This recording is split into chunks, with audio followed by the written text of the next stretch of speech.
Breaking news చూస్తున్నాం. వ్యక్తిగత కారణాలతోనే రాజీనామా చేసినట్లు ఐపీఎస్ అధికారి సిద్ధార్థ్ కౌశల్ స్పష్టం చేశారు. ఒత్తిళ్లతో రాజీనామా చేసినట్లు జరుగుతున్న ప్రచారం అవాస్తవమని తెలిపారు. స్వచ్ఛందంగానే ఈ నిర్ణయం తీసుకుంటున్నట్లుగా వెల్లడించారు. ఈ మేరకు సిద్ధార్థ్ కౌశల్ ఒక ప్రకటనను విడుదల చేశారు. ఇన్నేళ్లు ఏపీలో పనిచేయడం అదృష్టంగా భావిస్తున్నారని పేర్కొన్నారు. రాష్ట్ర ప్రభుత్వానికి ఆయన హృదయపూర్వక ధన్యవాదాలు తెలిపారు.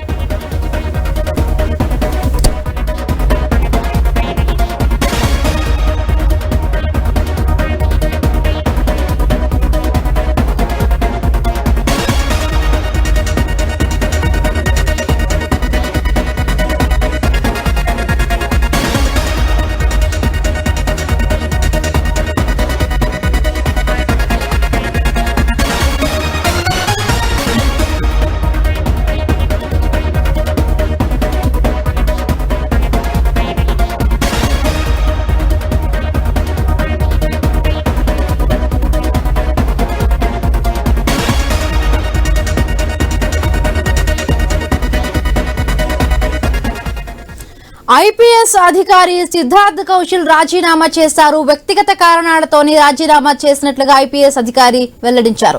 ఒత్తిళ్లతో రాజీనామా చేసినట్లు జరుగుతున్న ప్రచారం అవాస్తవమని తెలిపారు. స్వచ్ఛందంగానే ఈ నిర్ణయం తీసుకుంటున్నట్లుగా వెల్లడించారు. ఈ మేరకు సిద్ధార్థ్ కౌశల్ ఒక ప్రకటనను విడుదల చేశారు. ఇన్నేళ్లు ఏపీలో పనిచేయడం అదృష్టంగా భావిస్తున్నారని పేర్కొన్నారు. రాష్ట్ర ప్రభుత్వానికి ఆయన హృదయపూర్వక ధన్యవాదాలు తెలిపారు.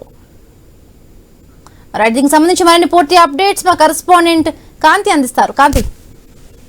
హిమబిందు 2012 బ్యాచ్ కు చెందినటువంటి ఐపీఎస్ అధికారి సిద్ధార్థ్ కౌశల్ ఆయన ఉద్యోగానికి స్వచ్ఛంద పదవీ విరమణ చేస్తూ నిర్ణయం తీసుకున్నారు. అయితే సిద్ధార్థ్ కౌశల్ కృష్ణా జిల్లా, ప్రకాశం జిల్లా, వైఎస్ఆర్ జిల్లాలో ఎస్పీగా పనిచేశారు. డీజీపీ కార్యాలయంలో ఎస్పీ అడ్మిన్ గా కూడా ఉన్నారు. 2019లో ఆయన ఏదైతే ఫైల్స్ గవర్నెన్స్ అవార్డును కూడా తీసుకున్నారు. అయితే ఇంత మంచి అధికారి ఇలా ఏదైతే రిటైర్మెంట్ ప్రకటించడం తీసుకోవడం అనేది కొంత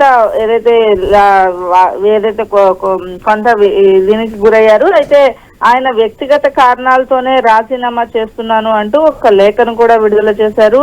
ఏదైతే ఇప్పటి వరకు కూడా ఉన్నటువంటి వదంతులన్నింటినీ ఎవరు నమ్మవద్దు, పూర్తిగా తను స్వచ్ఛందంగానే ఐపీఎస్ కు రాజీనామా చేస్తున్నాను, ఎవరి బలవంతము వేధింపులు లేవు, నా రాజీనామా అనేది పూర్తిగా నా పర్సనల్ దీంతో నేను చేయడం జరుగుతుంది, ఇప్పటి వరకు సహకరించినటువంటి ప్రతి ఒక్కరికి ధన్యవాదాలు అంటూ ఆయన ఒక లేఖను కూడా విడుదల చేశారు. అయితే దీనికి ఒక మంచి ఐపీఎస్ ఆఫీసర్ రాజీనామా చేయడం వెనకాల ఏవో కుట్రలు ఉన్నాయి అంటే ఇప్పటి వరకు అనేక వార్తలు అయితే వచ్చాయి. అయితే సిద్ధార్థ్ కౌశల్ మాత్రం తన రాజీనామాకు ఎటువంటి రాజకీయ బలవంతాలు గాని వేధింపులు లేవు అంటూ ఒక ప్రకటన అయితే విడుదల చేశారు.